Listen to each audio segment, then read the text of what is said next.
எனக்கு அன்பான கர்த்தருடைய பிள்ளைகளே, எல்லாரும் எப்படி இருக்கிறீங்க? இன்னைக்கு ஒவ்வொரு நாளும் நம்ம இச்சையிலையும் பாவத்திலையும் நம்ம அடிக்கடி தடுமாறித்தான் என்ன செய்யறோம்? விழுந்து எழும்புறோம். இன்னைக்கு இந்த வார்த்தை என்ன அப்படின்னா, எப்படி ஒவ்வொரு நாளும் நம்ம பாவத்தை ஜெயிக்கிறது, எப்படி பாவத்தை மேற்கொள்றது. இன்னைக்கு சில பேர் சொல்லுவாங்க, நாங்கெல்லாம் பாவத்தை ஜெயிச்சிட்டோம் பாஸ்டர், நாங்கெல்லாம் இச்சையை மேற்கொண்டுட்டோம் பாஸ்டர் அப்படின்னு சொல்றவங்க இன்னைக்கு விழுந்துதான் இருக்கிறாங்க. நீங்க ஆவிக்குரிய கண்கள்ல பாத்தீங்கன்னா உங்களுக்கு தெரியும், ஒருபோதும் நம்ம பாவத்தை ஜெயிச்சிட முடியாது, மேற்கொள்ள முடியும். ஒவ்வொரு நாளும் தான் அதை ஜெயிக்க முடியும், ஒரு நாள்ல ஜெயிச்சிட முடியாது. நல்லா புரிஞ்சுக்கொள்ளணும். இன்னைக்கு ஒவ்வொரு நாளும் அந்த பாவத்தின் போராட்டத்தை, இச்சையின் போராட்டத்தை, இன்னைக்கு நீங்க எந்தெந்த மறைமுக பாவத்துல சிக்கி இருக்கிறீங்களோ அதை ஜெயிக்கிறது எப்படி? ஏன்னா பவுலே நமக்கு பாருங்க சொல்றாரு, ரோமருக்கு எழுதின நிருபம் 7வது அதிகாரம் 15 சொல்லுது, எப்படி எனில் நான் செய்கிறது எனக்கே சம்மதி இல்லை, நான் விரும்புகிறதை செய்யாமல் நான் வெறுக்கிறதையே செய்கிறேன். அதுக்கு அடுத்து சொல்றாரு 17ல, ஆதலால் நான் அல்ல, எனக்குள் வாசமாயிருக்கிற பாவமே அப்படி செய்கிறது. இன்னைக்கு நல்லா கவனிங்க, நம்ம ரட்சிக்கப்பட்டுட்டோம், ஞானஸ்தானம் எடுத்துட்டோம், சபைக்கு போறோம், வேதத்தை படிக்கிறோம், நம்ம ஆண்டரோட இருக்கிறோம், அதனால நான் பாவம் செய்யலன்னு சொல்ல முடியாது. ஏன்னா பாவம் செய்யவில்லை என்போமானால் தேவனை நாமளே வஞ்சிக்கிறதா இருப்போம்னு தான் யோவான் பாருங்க அங்க எழுதுறாரு. இப்ப நல்லா கவனிங்க, இன்னைக்கு எப்படி ஜெயிக்கிறது? இன்னைக்கு நிறைய பிள்ளைகள் பாவம் உங்களுக்குள்ள வர்றதுக்கான வழிகள் திறந்திருக்கிறத தான் நம்ம முதல்ல அடைக்கணும். சில பிள்ளைகளுக்கு போன்ல பாவம் வரும், சில பிள்ளைகளுக்கு நபர்கள் மூலமா வரும், சில பிள்ளைகளுக்கு சிந்தைகள்ல வரும், சில பிள்ளைகளுக்கு போற பாருங்க வழிகள் ஒவ்வொரு சூழ்நிலைகள்ல வரும். அந்த வழியை அடைக்கிறதுக்கு நாம என்ன செய்யணும்? அதத்தான் முதல் வழி சொல்றாரு தாவீது. சங்கீதம் 71:8 சொல்லுது, நாள் முழுவதும் என் வாய் உம்முடைய துதியினால் நிறைந்திருப்பதாக. சாத்தான விரட்டுற முதல் காரியம் என்ன? துதி.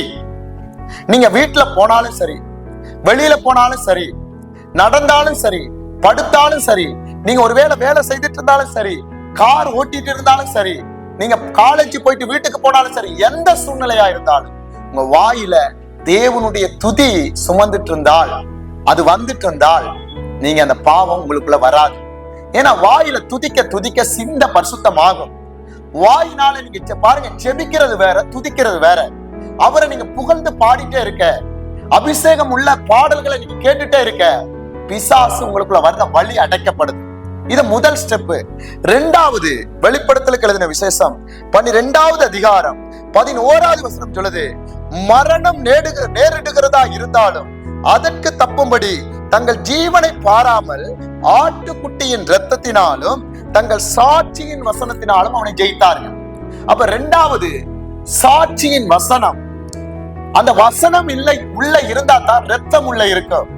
ஏன்னா நீங்க பைபிளை எடுத்து எவ்வளவுக்கு படிக்கிறீங்களோ, உங்களுக்கு நேரம் கிடைக்கிறப்பெல்லாம், ஒருவேளை ஆடியோ பைபிளா இருக்கலாம், ஒருவேளை வசனமா இருக்கலாம், ஒரு ஆவிக்குரிய பிரசங்கங்களா இருக்கலாம், உங்க வீடுகள்ல தொனிச்சுட்டே இருக்குன்னா நீங்க உங்க வீடுகளுக்குள்ள நீங்க நல்லா பாருங்க, ஆவிக்குரிய கண்கள்ல அந்த மகிமையின் பிரகாசம் நிறைந்திருக்கும், இருள் அங்க உள்ள இருக்காது. ஆனா நீங்க ஒரு 4 நாள் ஆவிக்குரிய பிரசங்கம் கேட்காம, பாடல்கள் கேட்காம இருந்தா உங்க வாழ்க்கையில பிசாசு உள்ள வந்து தந்திரமா கிரியை செய்வோம். பிரிவினை வரும், கோபம் வரும், கசப்பு வரும், சும்மா காரணம் இல்லாத சண்டைகள் வரும். அப்ப நம்ம ஒவ்வொரு நாளும் பாவத்தை ஜெயிக்கணும்னா நம்ம அவரோட இசைந்திருக்கணும். அதத்தான் ஆவியானவர் சொல்றாரு பாருங்க, என்னோடு இராதவன், இயேசு சொல்றாரு, சிதறடிக்கிறான். அப்ப நம்ம பாவத்தை ஒவ்வொரு நாளும் ஜெயிக்கணும். இச்சையை ஜெயிக்கணும்னா முதல்ல வாயில துதி இருக்கணும்.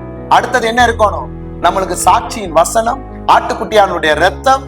அதான் அழகா சொல்றாரு பாருங்க, சங்கீதம் 119:105 சொல்லுது, உம்முடைய வசனம் பாருங்க என் கால்களுக்கு தீபம், என் பாதைக்கு வெளிச்சம். அதே பாருங்க சங்கீதம் 119:43 சொல்லுது, உம்முடைய வசனம் எவ்வளவு பாருங்க எனக்கு எப்படி இருக்கு, இனிமையா இருக்கு, பொல்லாத வழிகளுக்கு என் கால்களை தப்புவிக்கிறாரு. அதே பாருங்க உம்முடைய வசனத்துக்கு காத்திருக்கிறேன்னு எங்க சொல்றாரு? சங்கீதம் 119:101 சொல்லுது. சங்கீதம் 119 எடுத்து நல்லா படிச்சு பாருங்க வசனத்தை குறிச்சு. அது போல அவரோட இருக்கிற அந்த உறவை குறிச்சு தாவீது சொல்றாரு, அம்மா ரட்சிக்கப்பட்டது முக்கியமல்ல, ஞானஸ்தானம் எடுத்தது முக்கியமல்ல, சபைக்கு போறது முக்கியமல்ல, அந்நிய பாஷைகள் பேசுறது முக்கியமல்ல, அவரோடு ஒரு மனமாய் சிந்தையில பிணைக்கப்பட்டு தேவ சித்தத்தோட நடக்கிறது, அவரோட உயிரோட கலக்கிறது ரொம்ப ரொம்ப முக்கியம். இவர்கள்ட்ட தான் பிசாசு நெருங்க மாட்டான், அவங்கள்ட்ட தான் இச்சை வராது, இவங்கள்ட்ட தான் பாவம் மேற்கொள்ள முடியாது. ஏன்னா உள்ள என்ன இருக்கு? வல்லமை இருக்கு. வசனம் இருக்கு. அதான் பவுல் அடிக்கடி சொல்லுவாரு, கர்த்தரோட இருக்கிறதாலதான் அவர் தனிமையா இருந்தாலும் தப்புவிக்கப்பட்டாரு. இன்னைக்கு நம்ம நினைக்கிறோம் 6 நாள் வீட்டுல இருந்துட்டு 7வது நாள் சபைக்கு போனதால, அந்நிய பாஷை பேசுனதால, ஒரு நாள் ஜெபிச்சதால மாறிடும். வாய்ப்பே கிடையாது. ஒவ்வொரு நாளும் கர்த்தருடைய சமூகத்துல இருக்கணும். இன்னைக்கு நிறைய கிறிஸ்தவங்க அதுல விழுந்திருக்கதை உங்களுக்கு தெரியாது. அவங்க சிந்தைகள் கட்டப்பட்டது தெரியாது. ஒரு நாள் பாத்தீங்கன்னா அப்படியே ஜாலியா நல்லா கத்தி துதிப்பாங்க, பாடுவாங்க. மத்த 6 நாளும் கர்த்தருக்கு துணிகரமா இருப்பாங்க. சிந்தையில, ஏன்னா சிந்தையில நல்லா கவனிங்க. இந்த பாவம் மேற்கொள்றதுக்கு இன்னும் ஒரு வசனத்தை மாத்திரம் உங்களுக்கு நினைவு கூட்டுறேன். ஏன் உள்ள வருது அப்படின்னா, ரோமருக்கு எழுதின நிருபம் 1வது அதிகாரம் 21வது வசனம் சொல்லுது, அவர்கள் தேவனை அறிந்தும் அவரை தேவன் என்று மகிமை பாருங்க படுத்தாமலும் சோத்தறியாமலும் இருந்து தங்கள் சிந்தனைகளானே வீணரானார்கள். உணர்வில்லாத அவர்களுடைய இருதயம் இருள் அடைந்தது. இருள் எதனால அடைஞ்சது?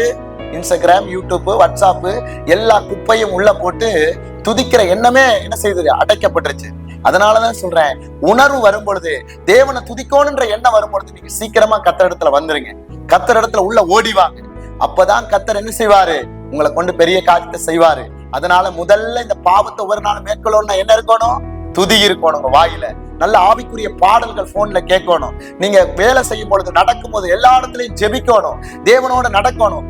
2வது வசனத்தை படிக்கணும். ஒரு நாளைக்கு ஒரு 5 அதிகாரமாவது நிருபத்தை படிங்க. கொலேசியர், எபேசியர், எபிரேயர், பிலமோன், யூதா, பேதுரு, அப்படி ஒவ்வொரு நிருபங்களை நல்லா வாய்களை தந்து படிங்க. அதெல்லாம் கொஞ்சம் கொஞ்சம் அதிகாரங்கள் தான். நீங்க முழங்கால நின்று படிக்கும் பொழுது பாருங்க, அடுத்தது உங்க சாட்சி, மற்றவர்களுக்கு முன்னாடி இருக்கிற அந்த சாட்சியின் வசனம் உங்க வாயிலிருந்து புறப்படுகிற சத்தியத்தால அவனை ஓட ஓட விரட்ட முடியும். அதுக்கு அடுத்ததுதான் இரவு நேரத்துல நீங்க காத்திருக்கிறது, நல்லா செபிக்கிறது, உபவாசிக்கிறது, அந்நிய பாஷைகள், இதெல்லாம் உள்ளான மனுஷன் பலப்படுறது. நீங்க இது செய்யும் பொழுதே உள்ளான மனுஷன் என்ன செய்வான்? பலப்படுவான். உங்களுக்கு இச்சையே வந்தா கூட அது உங்களுக்கு பெருசா தெரியாது. எந்த பாவம் வந்தாலும் அதை மேற்கொள்ற அதிகாரத்தை கர்த்தர் கொடுப்பாரு. அதனால சோர்ந்து போகாதீங்க. நீங்க ஜெயிச்சிட்டோன்ற மனநிலைமையோட இருக்காதீங்க. ஒவ்வொரு நாளும் ஜெயிக்க உள்ளவாங்க. வசனத்தை படிங்க, வேதத்தை படிங்க, சபை கூடி வருதுல விட்டுறாதீங்க, சபைக்கு போங்க, ஆவியானவரால நடத்தப்படுங்க. நீங்க இதெல்லாம் செய்ய வந்து பாருங்க, ஒவ்வொரு நாளும் நீங்க தேவனோட ஒரு சில மணி நேரங்களுக்கு கர்த்தருக்காக நீங்க என்ன செய்யுங்க? ஒதுக்கி இந்த காரியத்துக்குள்ள வந்து பாருங்க. கர்த்தர் உங்களை எப்படி பாவத்தை ஜெயிக்க வைக்கிறாருன்னு பாருங்க. நீங்க சாட்சி சொல்லுவீங்க, மற்றவங்களை கர்த்தர் இடத்துல நடத்துவீங்க. இந்த வார்த்தைகள் நீங்க மாத்திரம் பார்க்காம மற்றவர்களுக்கு ஷேர் பண்ணி விடுங்க, லைக் பண்ணுங்க, விண்ணப்பங்களை கமெண்ட்ஸ்ல தெரியப்படுத்துங்க. இது கீழே கொடுக்கப்பட்ட நம்பர்ல நீங்க எங்க ஆன்லைன் பிரேயர்ல கலந்து கொள்ள விரும்பினா, ஒவ்வொரு நாளும் ஆவியானவரால் நடத்தப்பட விரும்பினா எங்களோட சேர்ந்து ஜாயின் பண்ணுங்க. நம்ம என்ன செய்வோம்? தேவனுக்காக எழுந்து பிரகாசிப்போம், தேவனுடைய ராஜ்யத்தை கட்ட ஆயத்தப்படுவோம், பிசாச காலு கீழே போட்டு மிதிப்போம், கர்த்தருக்காக ஒரு வழியை ஆயத்தம் பண்ணுவோம். கர்த்தர் உங்களை கொண்டு பெரிய காரியத்தை செய்வார். God bless you.